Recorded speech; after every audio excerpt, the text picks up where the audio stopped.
Hello, this is your wisest astrologer. Saturn in Aquarius has been retrograde and has finally gone direct. Mars in Gemini is going retrograde next Sunday morning. Jupiter will be retrograding back into the sign of Pisces on Friday morning. The Philadelphia Phillies are one game away from the World Series. Okay, that last part had nothing to do with astrology, but it will clue you into why I say water signs instead of water signs. And the water sign of the day is Scorpio. So you gotta say it real nasally like a Philly thing, Scorpio. Scorpio hoagie. In Philly, sub sandwiches are called hoagies. So hopefully you're keeping all your Scorpio hoagies happy down in your Scorpio region of your body, whatever you got going on down there right now. Mars in Gemini knows that it's something different for everyone. So, let's talk about retrograde planets. And we're going to talk about sex too, because the Sun and Venus are entering Scorpio. And I know what you are saying or thinking. I mean, I have paranoid planets in Scorpio natally, so I always know what you're thinking. You're thinking, hey, wise ass, what do you know about experiencing retrograde planets?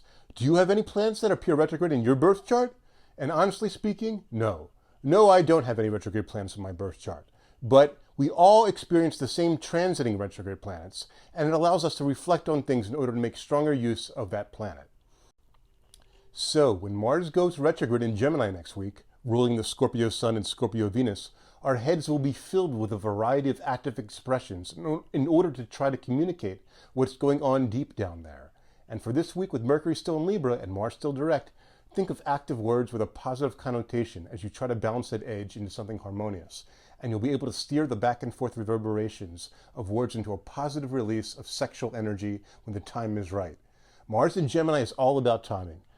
For this week, Mercury in Libra, ruling that Mars, will provide the back and forth interplay of words, and the Scorpio Sun and Venus will highlight how to control that release for when the right moment comes. So, while we may be inundated with a flood of different positions and maneuvers that we didn't even know existed as we try to facilitate our sexual release, it might seem like a lot to absorb, especially when Jupiter goes back into late Pisces on Friday and squares this Gemini Mars. That's okay. It's about realizing the range and intensity and depth of your sexuality from every little nook, cranny, and zone you didn't even know was there. So, be adaptable in sex and you'll find the collage of stimulation and intrigue intense. Mars is opposite the galactic center in the sky right now. And the galactic center, which is located in late Sagittarius, drives the universe. So let's talk about U.S. politics, because many Americans think that their country is the center of the universe. Mercury is in Libra at the moment, so I don't want to take sides when discussing the current topics, but U.S. elections, which are always in Scorpio season, are just around the corner. And besides the manipulative ads, which this year with Mars and Gemini contain words that are pretty cutting, they're also talking about Scorpio issues, like reproductive rights. For some, it's the mantra, my body, my choice, or talking about gender rights. Mars in Gemini is talking about what U.S. states abortion is legal in and what states it is not legal in. And when you add in Saturn in Aquarius, which is going direct today, it's about updating all the different sexual gender labels. Now, some with a lot of Taurus energy might say, now, wait just a second there, Mr. Wise-Ass. Okay, I'm waiting, okay. Now listen, I understand Taurus energy. I understand with the Uranus in Taurus right now that has been squaring Saturn in Aquarius. Not to mention its coming opposition to the Scorpio moon on Wednesday. I know this retrograde Uranus in Taurus might not want to pay no mind to social issues or transformational gender issues or intense reproductive issues. It's keep things simple, right? That's a way to be a bit rebellious right now, of course. We've had Roe v. Wade, which gave the U.S. federal government power to make abortion legal in all states, overturned. But Mercury in Libra ruling and trining Mars in Gemini is about both sides and different options. And Mercury is also trining Saturn in Aquarius right now. So it's all about communicating the rules to both sides. So if abortion is now illegal in your state and you want to have an abortion, you can go to a state where the popular viewpoint is pro-choice, the other side. Mercury in Libra is always aware that there is another side. And right now, when we are aware that things need to be balanced, when we are analyzing things from a middle ground, we will have an astounding handle on how many different variables influence sexuality and sexual expression and sexual function. Look, I have a decent amount of Scorpio energy in my chart. To me, sexuality or sexual energy is much more deep and powerful than trying to put a label on it so it fits into a social construct in order to make things easy for society to understand or categorize. But that's how I feel about many labels in regards to most things. I don't have any natal planets in Aquarius in my birth chart. I don't have any planets in Gemini in my birth chart, despite my incessant rambling. But right now, with Mars currently being in Gemini and Saturn currently being in Aquarius, I have to make positive use of the lessons of the current energy, even if I don't identify with it, because it influences some area of my birth chart. That is to say, some facet of my life that I might otherwise be inclined to neglect. So sometimes labels and check marks are important.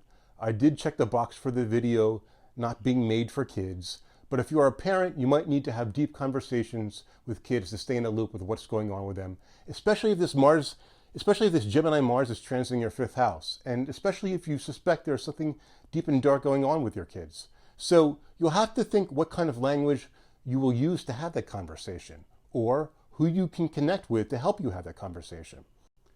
And sometimes some people see expressions of sexuality that to them, depending on their viewpoints, seem out of the ordinary, or against nature, or against social norms. And they'll wonder things like, how do I have this conversation with my kids? Especially when encountering things related to people's sexual expression or sexual viewpoints that they have a tough time taking in stride.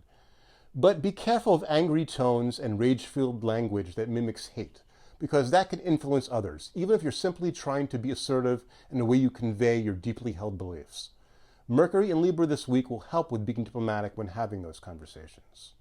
And Mars in Gemini understands that it can stir up a wide variety of deep things in people from all walks of life. So be adaptable. Look at me. I couldn't find a clip for my microphone, so I put on a potato chip clip instead. It looks a bit odd, but it's adaptable, you know? Okay, here's some other things you have to be mindful of health-wise when Mars goes retrograde in Gemini. Your lungs. So cut back on the smoking, even if you have a sexual fetish for smoking, which might be stronger right now with the Sun and Venus in Scorpio. Balanced breathing during sex is important this week. Breathing for anything concerning your pelvic floor is important. With Mars in Gemini, it's always about how your thoracic diaphragm influences your pelvic diaphragm. Stay aware of all the latest COVID variants, especially as Mars in Gemini is opposing the galactic center right now, which drives the universe. Keep your lungs healthy. Okay, the moon enters Scorpio at 3:18 a.m. Eastern Time in the U.S. on Tuesday morning. The new moon in Scorpio occurs at 6:48 a.m. Eastern Time on Tuesday morning. And Jupiter goes back into Pisces at 1:09 a.m. Eastern Time on early Friday morning. But more important than the new moon in Scorpio, however, is when Mercury enters Scorpio at 3:22 p.m. Eastern Time on October 29th, this Saturday afternoon. This is important because Mercury and Scorpio will be in a mutual reception with Mars and Gemini. They'll both be ruling each other. Don't get paranoid about people gossiping until your head spins intensely, but rather have deep and intense conversations about anything and everything, weaving all kinds of topics together in a way that shows you are cool and flexible. And at 9:25 a.m. Eastern Time in the U.S., next Sunday morning, October 30th, the day before Halloween, Mars in Gemini will go retrograde. Okay, before I bounce and transform myself with my fingers at the piano on the video outro, I will mention that Mars in Gemini is conjunct Paul McCartney's natal sun right now. Where is he? Here's Paul, conjunct his natal sun. And Venus will conjunct John Lennon's natal Mercury by the end of the week. Yeah, he's looking pretty good, yeah? Which is as good of a reminder as any for me to say peace, love, stars, and listen to the Beatles.